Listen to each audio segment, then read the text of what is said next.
Hello, everyone, and today we are continuing in our Gooney Bird book with chapter 6. So, I hope that you have been following along reading, and let's get into chapter 6, alright? Okay. Today, Gooney Bird said on Wednesday, I am going to tell you tell you about Catman and the cow. Maybe you've noticed I'm wearing my cat and cow outfit today. The students nodded their head. They had noticed Gooney Bird was wearing an orange fur jacket. Over her shoulder was slung a purse made from brown and white cow hide. Sometimes storytellers have specific outfits they wear. I think that's fine as long as it doesn't interfere with the story, Gooney Bird continued. You can buy fake cat whiskers, ears for example, but I would never wear such a distracting costume. Would you wear a tail? Beanie asked. I know somebody who has a cat tail and ears at Halloween. Put on your thinking caps, class, Gooney Bird said. Think back to when I talked about Catman last week. No tail, the entire class said, all except Felicia Ann, although she looked up from the floor. That's right, Catman had no tail. I would tell all about the lawnmower accident, and it would be an absolutely true story, but I never use violence in my stories. Oh, good, Calico said. Violence makes me cry. Gooney Bird soothed her fur jacket and did her breathing exercises. Deep breath, let it out. Deep breath, let it out. I know a lot of you have been worried about Catman, she began. I certainly have, Mrs. Pigeon said. I've been thinking about Catman ever since he flew out of the flying carpet. By the way, Mrs. Pigeon, Gooney Bird said, I do want to mention how lovely you look today. Mrs. Pigeon blushed a little. She was still wearing her high-heeled shoes with the buckles, and today she was also wearing a rhinestone butterfly perched in her hair. In fact, the whole class looks quite lovely, Gooney Bird pointed out. She looked around. Malcolm, would you stand up? Malcolm rose from his seat and held his shoulders back. He was still wearing his polka-dot bow tie, and today he had added a plaid belt. Calico, Gooney Bird said. Calico giggled and stood. She had a bright green bow in her hair and long, shiny silk scarf wrapped around her neck. Me, Chelsea called. Can I stand up? She did, and the class could see that she was wearing a fringed cowboy vest over her best dress. Me. Everyone, all but Felicia Ann, was calling out by now. But Gooney Bird said, later, after the story, I'm ready to begin now. She took one more deep breath, let it out, and began. Beloved Catman is consumed by a cow. Once upon a time, not long ago, after they had left China, Gooney Bird and Catman found themselves flying around the air on a carpet. The carpet landed in a meadow near a large brown and white cow who was contentedly eating wildflowers. The flowers were purple loosestriefs. The carpet unrolled and Gooney Bird stood up and looked around. She could see in the distance her father's car quickly disappearing down the road. Beside her, Catman also stood up. He had become very furry and fat, the way cats do when they are frightened. My cat becomes very enlarged when my brother brings his dog to visit, Mrs. Pigeon said. Then she put her hand on her mouth.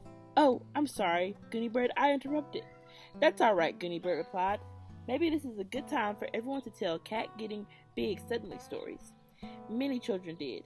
Barry Tuckerman's grandmother cat became huge and his tail stood straight up in the air when a groundhog appeared in the yard. Chelsea's cat became enormously fluffy and hissed and spat when the veterinarian gave her a shot. Teresa told how her cat got very, very fat and then one day had 7 kittens inside the laundry basket. Good, so you all understand about cats. Now, I'll continue, Gooney Bird announced. The cow, who had some purple blossoms dangling from her mouth, looked very surprised when a person and a cat and a carpet all landed in her meadow. She thought about what to do and decided that moving to a different corner of the meadow would be the best choice. Carefully, moving slowly in a cow-like fashion, she strolled away toward a corner where yellow cosmos and oxy daisies were in bloom. Gooney Bird's attention was on the car, which had now disappeared around a bend in the road. She was a little worried about the disappearance of the car, but Catman didn't care about the car. Catman had never liked the car at all. In fact, Catman had hated the car, and he was glad that it had disappeared. But now he was very interested in the cow. Catman had never seen a cow before. Now he watched with fascination as the cow moved slowly toward the other corner of the meadow. He liked the way the cow walked, heavily and with determination. He liked the way the cow smelled, of thick, sun-warmed cowhide and meadow flowers. And as he scraped along behind the cow, and the cow noticed and mooed, Catman liked the way the cow sounded. It was comforting. The low, throaty sound of a moo, and in the background was the buzzing of flies. Catman began to purr. In the distance, he could hear Gooney Bird calling, "Catman, Catman," but he didn't care. He found himself falling in love with the cow. "I like romance," Beanie said. "Me too," Calico said with a tiny sigh. Gooney Bird waited a moment, but no one else said anything. She continued the story. In the evening, the farmer, Mr. Henry Shinofin, came to the meadow and called the cow. It was time to take her into the barn to be milked.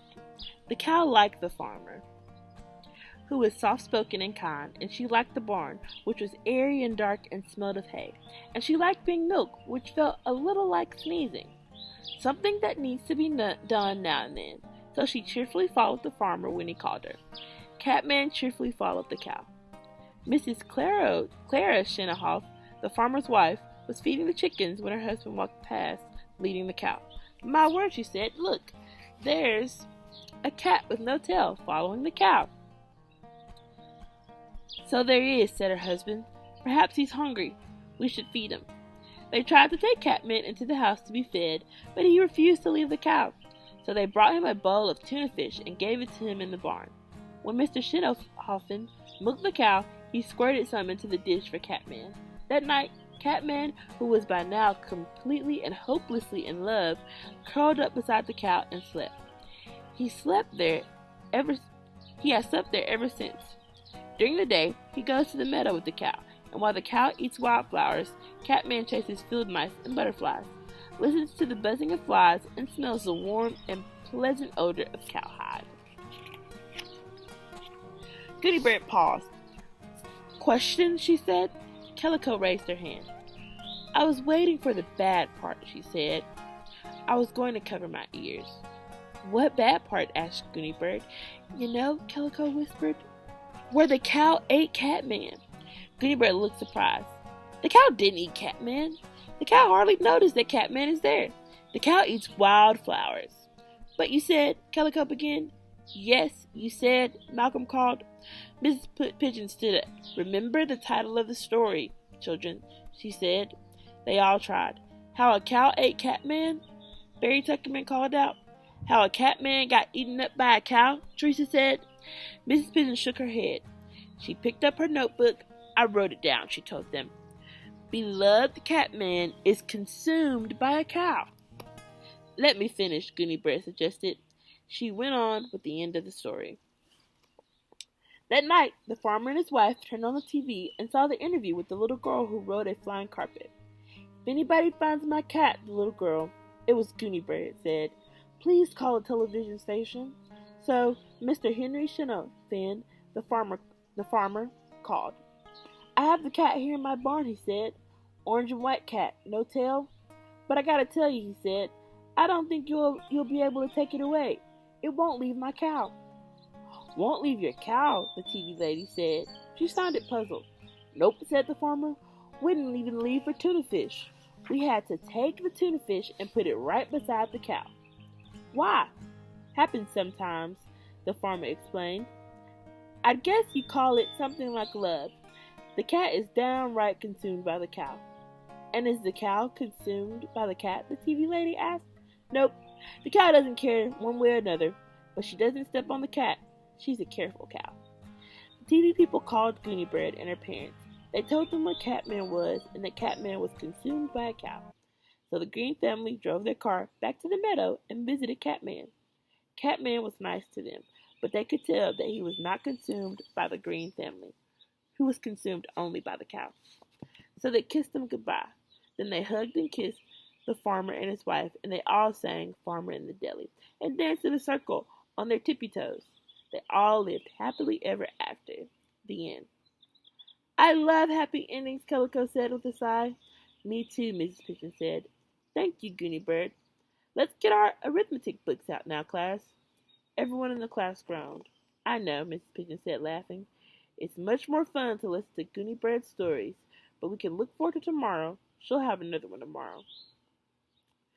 Gooney Bird had gone back to her desk and taken out her arithmetic book.